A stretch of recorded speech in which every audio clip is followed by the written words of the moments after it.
I've never played a Diablo game before, but I really love Diablo 2 Resurrected. I didn't actually think I would, because my hesitancy for playing Diablo 3 was that it looked so extremely over the top. The graphics are cartoony, the abilities are extremely flashy, the enemies are swarming you and numbers overtake the screen at seemingly all times, and if you're like me, these non-realistic mobile-style visuals are really not it. Enter Diablo 2 Resurrected then. A Diablo game which is, at least on the visual side, everything Diablo 3 is not. It's understated, it takes itself seriously without being corny, and it's dark as heck. There are no arcadey numbers here, no light and flash fests, and the best part? No microtransactions or extra stuff to buy.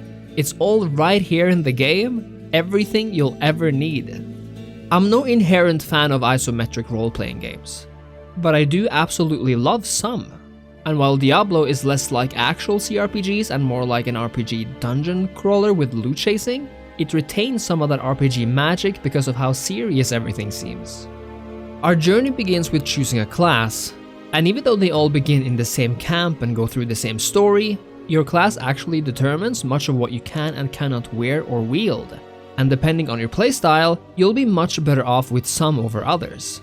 I definitely prefer the warrior style character, although I love playing as a mage and imagine it would be really fun to team up online with different classes. Your hub area will change with the game's different chapters, but I actually really love the camp feel this game has. The first one is called the Rogue Camp.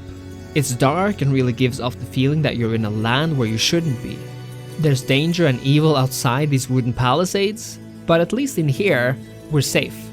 The characters you'll find here are not necessarily the deepest of people, but they are surprisingly charming. There's the cheerful blacksmith, the mighty Amazonian, the wary traveler, and the powerful sorceress.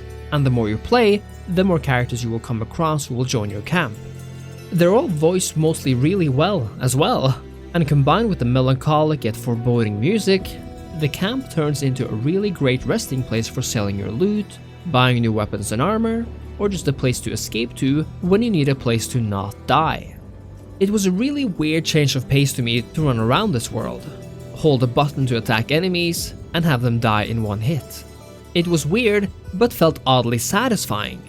Of course, this depends on the enemy, but also on what armor they wear, if they have a shield, and obviously their health will increase a bit further in. But I've come to really love this combat system. It feels heavy, realistic and impactful, and makes you feel like a badass warrior fighting hordes of evil monsters.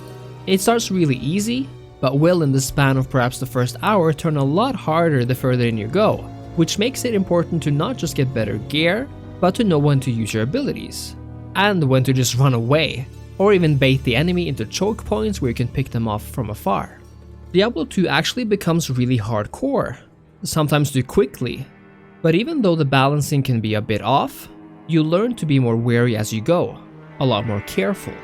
For example, in the beginning, I had no idea that the Scroll of Town portal should be used more often than not. I never used them for the first 2 hours, but when I died and lost all of my equipped armor, weapons, and gold, I learned to use them whenever I thought I'd have problems or entered a new dangerous area. And all of a sudden, a simple item became an extremely tactical one. A big part of Diablo is obviously looting the chests, tombs, and monsters in the game, and it definitely is fun to find new and exciting items. What's especially fun is when you see these changes reflected in a changed attire for your character, and obviously, the further in the game you are, the better loot you'll find.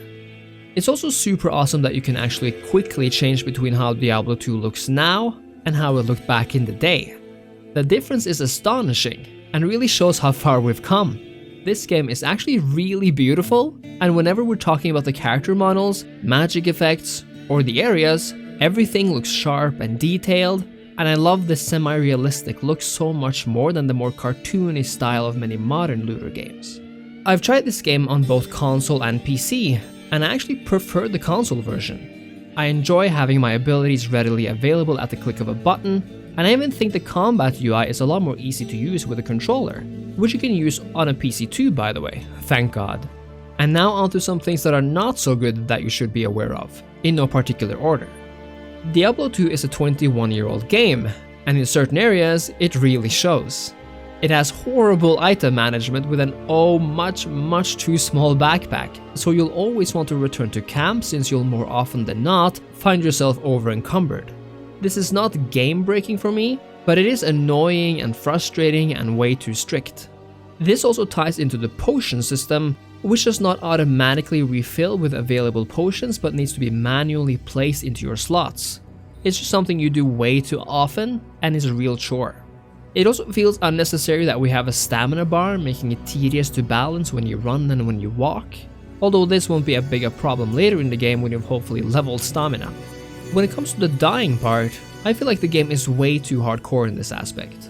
While it does add a big sense of danger and require more preparation of you, enemies can quickly come out of nowhere and completely overpower you. And at some point, if you have not opened a town portal from where you can quickly return if you die, which again leads you to losing all your armor, weapons and gold, you risk having a long ass run back to where you died, and you might die on the way there even.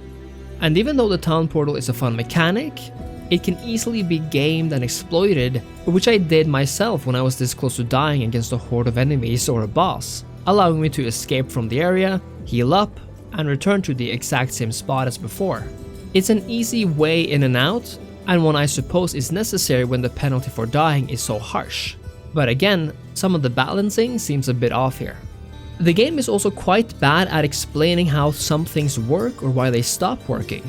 For example, I had no idea what the scroll of identity did before a light bulb appeared over my head, and I have no idea why I could only enchant one item from the blacksmith with a special hammer I found. I suppose it was a one-time use hammer. Finally, I suppose some of the areas start being a tad dull after a few hours, but luckily the different chapters have you changing environments. That being said, Diablo 2 Resurrected is unapologetically old school, and even though this does hurt it in a few ways, it also makes it all the more better in an age where so many games are too flashy, too overfilled with filler content, and too arcadey. Diablo 2 Resurrected is hardcore, it takes itself seriously, looks absolutely beautiful in a realistic yet fantasy style way, and it's just really fun to play, battle in, and explore. And that comes from a guy who's never played a Diablo game before right now.